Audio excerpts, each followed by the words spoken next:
அஸ்ஸலாமு அலைக்கும் ஃப்ரெண்ட்ஸ், எல்லாரும் எப்படி இருக்கீங்க? இன்றைக்கி வந்து ஃபிஷ் வச்சு ஒரு கிரேவி தான் ரெசிபி பார்க்க போகிறோம். எப்போவுமே ஃபிஷ் வச்சு நீங்கள்லாம் காரக்குழம்பு தான் செஞ்சு சாப்பிட்ருப்பீங்க. இந்த தடவை கொஞ்சம் டிஃப்ரெண்ட்டாக சிக்கன் டிக்கா சாப்பிட்டதுக்கு பதிலாக இந்த தடவை ஃபிஷ் டிக்கா மசாலா சாப்பிட்டு பாருங்கள். இந்த ரெசிபி நீங்கள் ட்ரை பண்ணி பாருங்கள், எப்படி வந்ததுன்னு சொல்லி எனக்கு கமெண்ட்டில் சொல்லுங்கள். இந்த ரெசிபி உங்களுக்கு பிடிச்சிருந்தனா என் வீடியோ லைக் பண்ணுங்கள், ஷேர் பண்ணுங்கள், கமெண்ட் பண்ணுங்கள். என் சேனல் சப்ஸ்கிரைப் பண்ணாதவங்களாம் சப்ஸ்கிரைப் பண்ணிக்கோங்க. வாங்க வீடியோக்குள்ளே போகலாம்.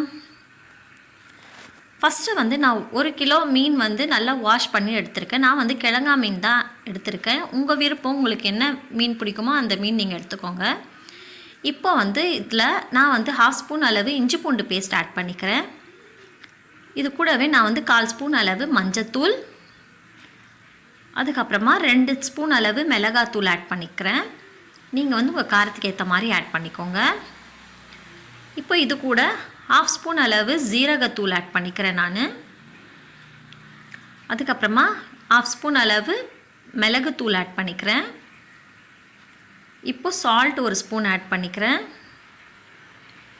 அதுக்கப்புறமா நான் வந்து 1 ஸ்பூன் அளவு chicken tandoori masala powder add பண்ணியிருக்கேன். உங்களுக்கு வந்து சிக்கன் டிக்கா மசாலா அந்த பவுட்ரு கிடைச்சாலும் நீங்கள் அதுவும் ஆட் பண்ணிக்கலாம். நான் வந்து சிக்கன் தந்தூரி மசாலா பவுட்ரு வந்து ஆட் பண்ணியிருக்கேன். இப்போ வந்து இது எல்லா மசாலா பொருட்களும் இந்த ஃபிஷ்ஷில் வந்து நல்லா தடவிக்கோங்க. இப்போ இதை எல்லாமே நல்லா மிக்ஸ் பண்ணிவிட்டு ஒரு 1/2 hour வந்து அப்படியே வச்சுருங்க. நீங்கள் ஃப்ரிட்ஜ்லேயும் வைக்கலாம், இல்லை வெளியோ வைக்கலாம். அது வரைக்கும் நாம் வந்து பேஸ்ட் ரெடி பண்ணிக்கலாம். இப்போ வந்து ஒரு பேன் எடுத்துக்கிட்டேன். அதில் வந்து ஆயில் ஆட் பண்ணிக்கோங்க. ஆயில் சூடானதும் இப்போ இதில் வந்து நான் லவங்கம், பட்டை, ஏலக்காய் ஆட் பண்ணிக்கிறேன். 2 லவங்கம், ஒரு சின்ன துண்டு பட்டை, ஒரு ஏலக்காய் ஆட் பண்ணிக்கிட்டேன். இப்போது இதில் 1 ஸ்பூன் அளவு ஜீரகம் ஆட் பண்ணிக்கோங்க. அதுக்கப்புறமா வெங்காயம், தக்காளி வந்து பெருசாக கட் பண்ணி வச்சுக்கோங்க. நான் வந்து 2 வெங்காயம் 2 தக்காளி எடுத்திருக்கேன். ஃபஸ்ட்டு வந்து வெங்காயம் ஆட் பண்ணிக்கலாம். இது வந்து பேஸ்ட் பண்ண தானே போகிறோம், அதனால் நாம் வந்து பெருசாக கட் பண்ணி ஆட் பண்ணிக்கலாம். இப்போ வந்து வெங்காயம் வந்து ஃபஸ்ட்டு கொஞ்சம் நேரம் லைட்டாக வதக்கிக்கலாம். கண்ணாடி பதம் வர வரைக்கும் நாம் வந்து கொஞ்சம் நேரம் குக் பண்ணிக்கலாம். பாருங்கள், ஒரு 2 மினிட்ஸ் கழித்து அதுக்கப்புறமா இது கூடவே நாம் வந்து தக்காளியும் ஆட் பண்ணிக்கலாம். இது கூடவே நான் வந்து ஒரு 4-5 முந்திரி பருப்பும் ஆட் பண்ணியிருக்கேன். ஆட் பண்ணிவிட்டு இது நல்லா வந்து எண்ணெயிலேயே நல்லா வதக்கிக்கோங்க. பாருங்கள், நல்லா வதங்கிருச்சு. தக்காளி எல்லாம் கொஞ்சமாக மேஷ் ஆகிடுச்சு இல்லையா? இப்போ வந்து இது ஒரு பிளேட்டில் ட்ரான்ஸ்ஃபர் பண்ணிக்கோங்க. சூடு ஆற வரைக்கும் நம்ம வந்து கொஞ்சம் நேரம் இது அப்படியே பிளேட்டில் வந்து ட்ரான்ஸ்ஃபர் பண்ணி வச்சுக்கலாம்.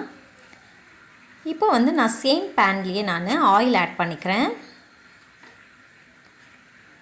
ஆயில் ஆட் பண்ணிவிட்டு இந்த ஆயில் சூடானதும் நாம் வந்து மசாலா மிக்ஸ் பண்ணி வச்சோம் இல்லையா, அந்த ஃபிஷ் வந்து ஃப்ரை பண்ணிக்கலாம். நாம் 1 by 1 ஆட் பண்ணிவிட்டு நாம் வந்து ஃபிஷ் வந்து எப்போவுமே எப்படி ஃப்ரை பண்ணுவீங்களோ அந்த மாதிரி நார்மலாக ஃப்ரை பண்ணி எடுத்துக்கோங்க. இப்போ வந்து பேஸ்ட் ரெடி பண்ணிக்கலாம். இது வந்து நல்லா ஆறிடுச்சு. இது வந்து நீங்கள் வந்து பேஸ்ட் பண்ணி வச்சுக்கோங்க. ஃபிஷ்ஷும் நல்லா ஃப்ரை ஆகிடுச்சு. இப்போ ஒரு பேனில் நான் வந்து பட்டர் ஆட் பண்ணியிருக்கேன். பட்டர் கொஞ்சம் சூடானதும் இப்போ இதில் வந்து நான் வந்து 1 ஸ்பூன் அளவு இஞ்சி பூண்டு பேஸ்ட் ஆட் பண்ணிக்கிறேன். இது வந்து நல்லா மிக்ஸ் பண்ணிவிட்டு கொஞ்சம் நேரம் பச்சை வாசனை போகிற வரைக்கும் கொஞ்சம் நேரம் குக் பண்ணிக்கலாம். இது நல்லா மிக்ஸ் பண்ணிவிட்டு இப்போ வந்து வெங்காயம் தக்காளி பேஸ்ட் ரெடி பண்ணோம் இல்லையா, அந்த பேஸ்ட் வந்து இதில் ஆட் பண்ணிக்கலாம்.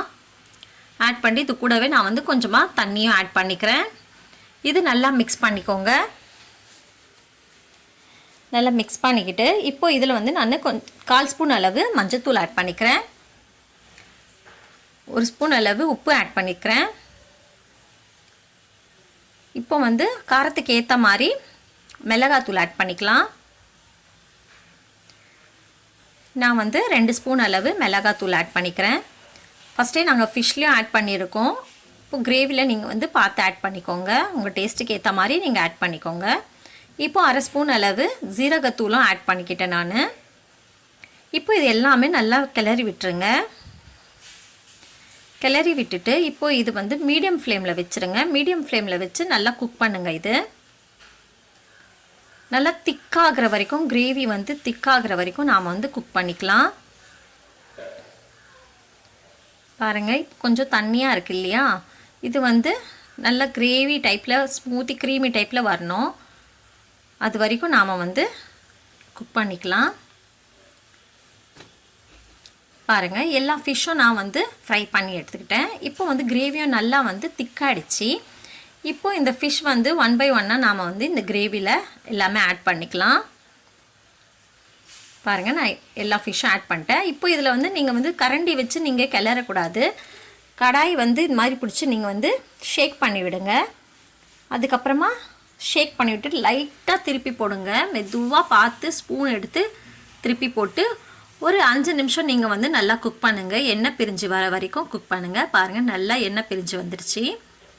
இப்போ கடைசியில் வந்து கசூரி மேத்தி வந்து நல்லா வந்து க்ரஷ் பண்ணிவிட்டு ஆட் பண்ணிவிட்டு கடைசியில் வந்து கொத்தமல்லியும் மேலே வந்து தூவிட்டு ஸ்டவ் ஆஃப் பண்ணி இறக்கிடுங்க.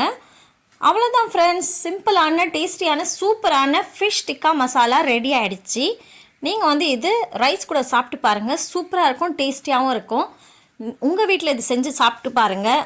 நீங்கள் வீட்டில் கொடுத்து பாருங்கள். உங்கள் வீட்டில் எல்லோரும் உங்கள் ஃபேன் ஆகிடுவாங்க. இந்த ரெசிபி உங்களுக்கு பிடிச்சிருந்தா என் வீடியோ லைக் பண்ணுங்கள், ஷேர் பண்ணுங்கள், கமெண்ட் பண்ணுங்கள்.